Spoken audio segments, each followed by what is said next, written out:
Comment créer un message viral? Aujourd'hui, j'aimerais vous parler de 5 techniques que j'ai apprises dans l'un des tout premiers livres de marketing que j'ai lu au tout début de ma carrière en 2007. Un des tout premiers livres que j'ai lu pour apprendre à vendre mes services. Et ce livre s'appelle Unleashing the Idea Virus, libérer les virus des idées, de Seth Godin.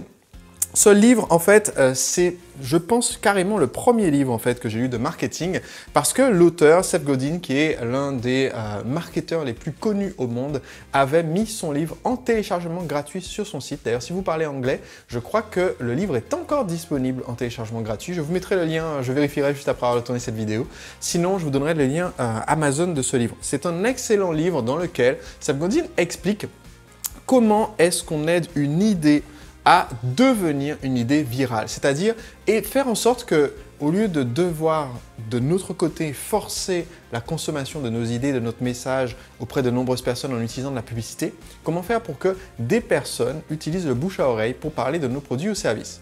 Si vous avez l'habitude de regarder mes vidéos, vous savez que je dis régulièrement que le bouche à oreille, eh bien, ce n'est pas une stratégie, c'est-à-dire juste compter sur le fait que les gens vont parler de vos produits et services, c'est se leurrer et c'est imaginer que les gens vont spontanément se mettre à en parler et donc c'est en fait une excuse pour ne pas faire de marketing et ne pas vous faire connaître et finir par couler. Tous les entrepreneurs, sans exception, avec qui j'ai eu l'occasion de discuter en 10 ans, qui m'ont dit « Oui, nous, pour vendre nos produits, c'est surtout le bouche à oreille, on fait un produit de qualité, donc on espère que les gens vont en parler. » Ils ont tous fini par fermer boutique. Pourquoi? Parce que tout le monde pense faire un produit de qualité. Donc si vous n'avez rien de spécial que vous mettez en œuvre volontairement pour créer ce bouche à oreille, sachez qu'il n'aura simplement pas lieu.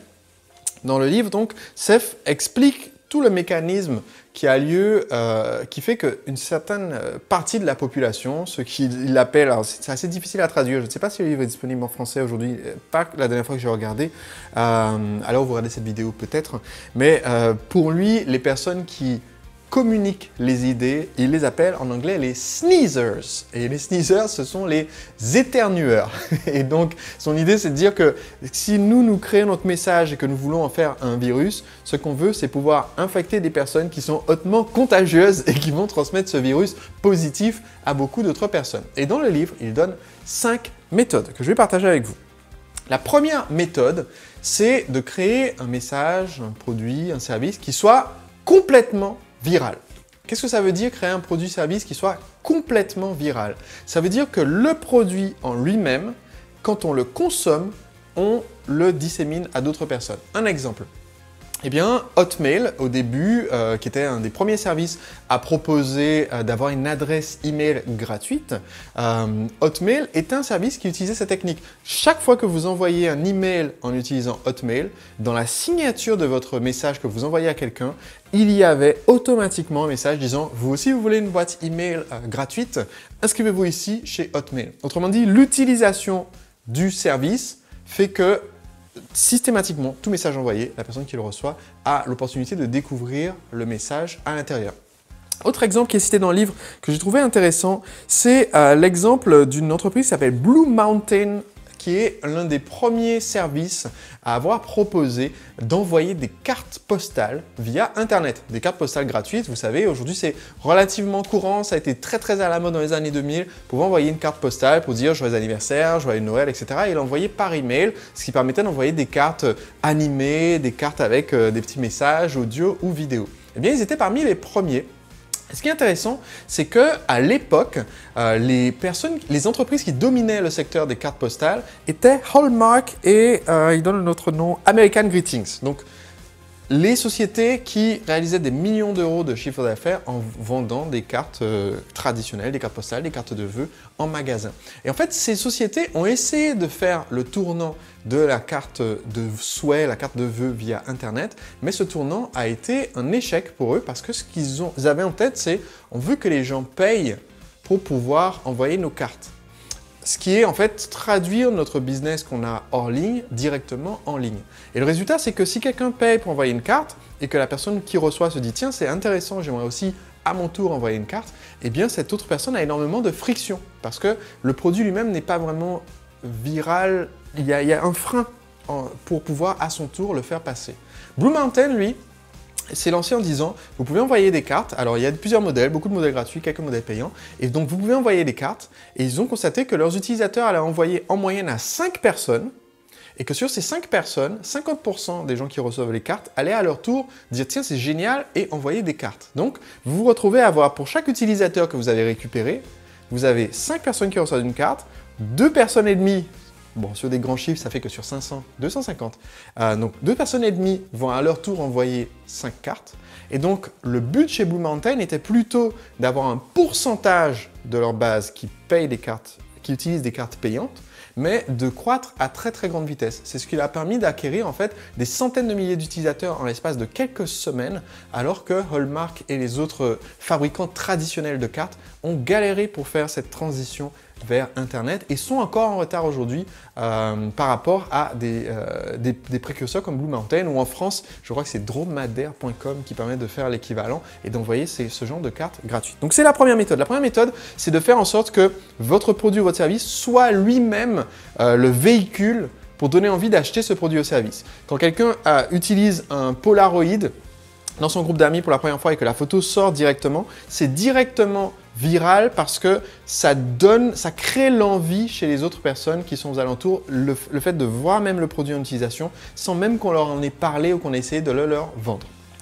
Deuxième méthode pour créer un message qui soit viral. Cette deuxième méthode, c'est tout simplement de payer les influenceurs. Alors ça, c'est une méthode de vieille comme le monde, hein. C'est le principe même de la publicité, c'est le principe même du sponsoring, c'est de dire on va voir quelqu'un qui a une audience et on va lui proposer une somme financière, une rémunération, soit une rémunération en amont, et ça, on appelle cela de la publicité, c'est-à-dire on vous paye pour parler de notre produit ou service, on paye une chaîne de télévision, on paye le réseau Facebook pour afficher notre publicité à des personnes qui pourraient être concernées.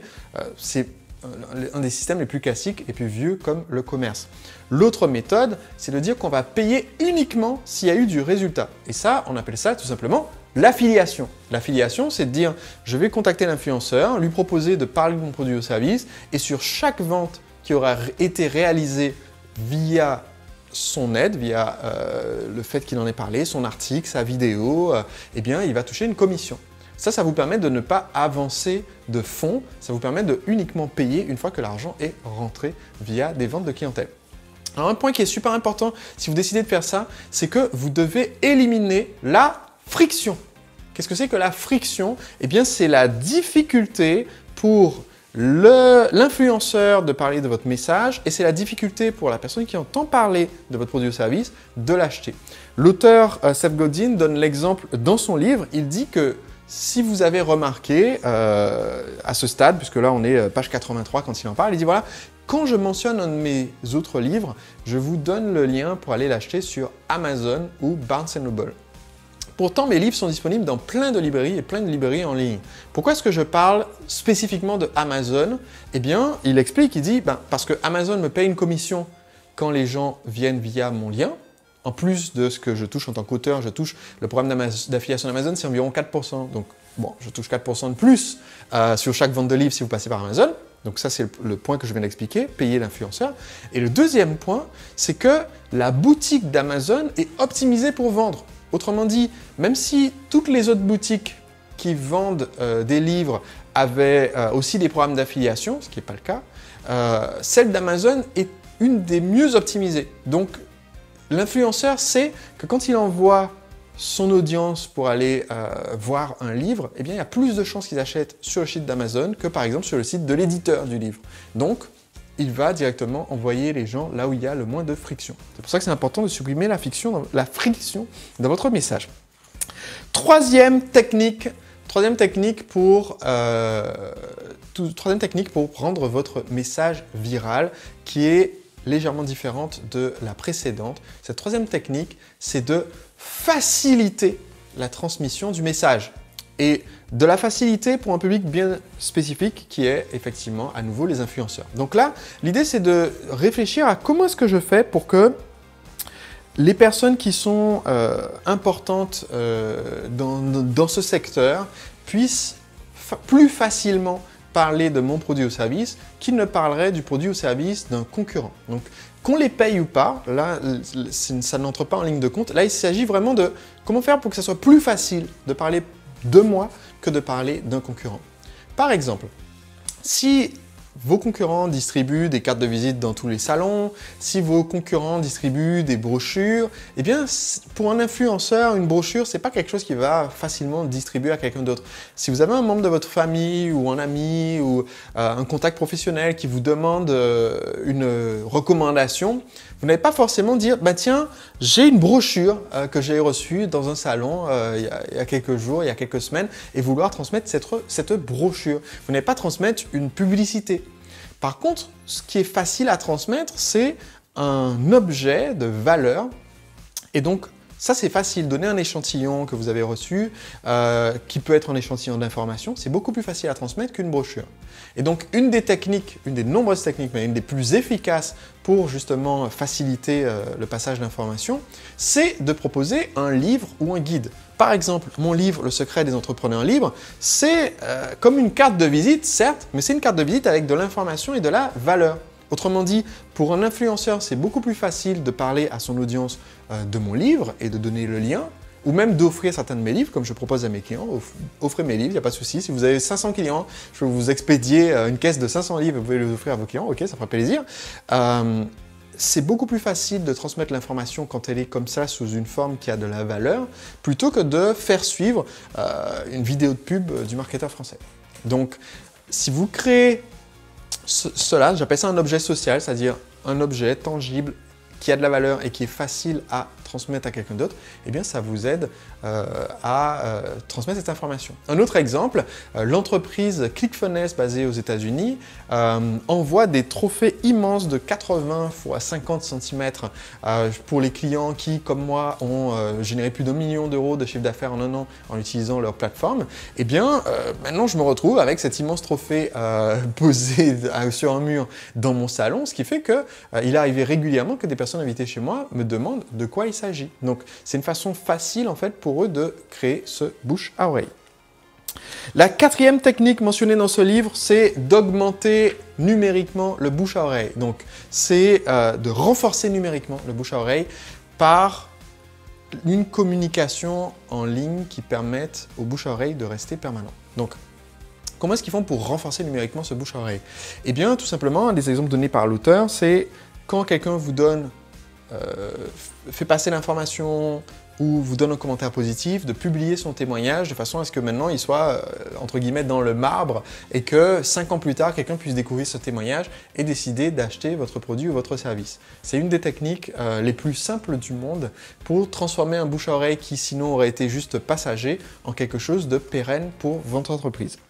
Cinquième méthode extrêmement importante et intéressante à connaître pour rendre votre message viral. Cette cinquième méthode, c'est l'altruisme. Qu'est-ce que c'est? C'est tout simplement se dire, en fait, bien que l'argent puisse être une motivation pour un influenceur, on en a parlé en méthode numéro 2, le fait de payer quelqu'un pour qu'il parle de votre produit ou service, de façon générale, ce n'est pas l'intérêt personnel qui fait que les gens parlent d'un produit ou en font la recommandation. C'est plutôt le fait de vouloir aider quelqu'un d'autre qui fait qu'on leur fait une recommandation. Et donc, il est encore plus efficace, plutôt que de sortir de l'argent et de payer de la pub ou de l'affiliation, c'est encore plus efficace que de créer un produit ou service qu'on peut transmettre par altruisme pour aider quelqu'un d'autre. Alors, une des méthodes, c'est, comme dans le cas du livre, un pourcentage significatif de mes ventes de livres sont des personnes qui offrent le livre à un ami qui veut devenir entrepreneur, donc c'est une possibilité. L'autre possibilité, c'est de fonctionner avec des systèmes d'invitation. Donc par exemple, l'auteur mentionne un restaurant de Chicago qui s'appelle Les Nomades. Ce restaurant existe depuis 25 ans.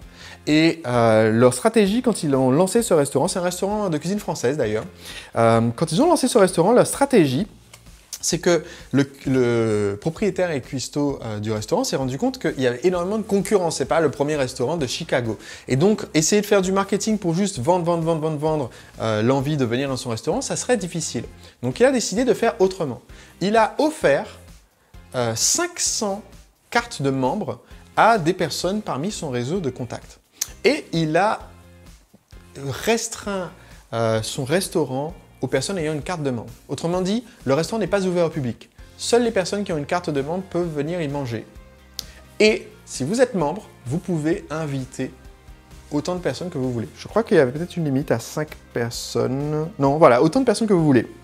Qu'est-ce qui se passe? Eh bien, d'un seul coup, si l'expérience dans le restaurant est exceptionnelle, et c'était le cas, et d'ailleurs j'ai regardé juste avant de faire cette vidéo sur internet, jusqu'à maintenant, ce restaurant est parmi les meilleurs restaurants de Chicago sur TripAdvisor 25 ans plus tard. Donc, si vous offrez une expérience exceptionnelle, eh bien, ça devient une envie pour les personnes qui ont une carte de membre que d'inviter d'autres personnes à venir découvrir cette expérience. Et on crée cette exclusivité et en même temps cette sensation d'avoir reçu un cadeau quand on reçoit cette carte de membre qui fait qu'à notre tour, on peut offrir ce même cadeau. Et c'est ce qui a permis à ce restaurant de prospérer très efficacement. Donc si vous voulez lancer un message viral, c'est une technique efficace. Par exemple, aujourd'hui, l'un des fournisseurs d'adresses email les plus répandus au monde, qui est Gmail, l'adresse mail proposée par Google gratuitement, eh bien, a démarré exactement comme ça, en proposant un petit nombre d'influenceurs d'avoir droit à des invitations et ensuite en leur donnant le droit d'inviter d'autres personnes. C'est comme ça qu'ils ont fait un effet de tâche d'huile très rapide et vous pouvez certainement faire de même avec votre produit et service.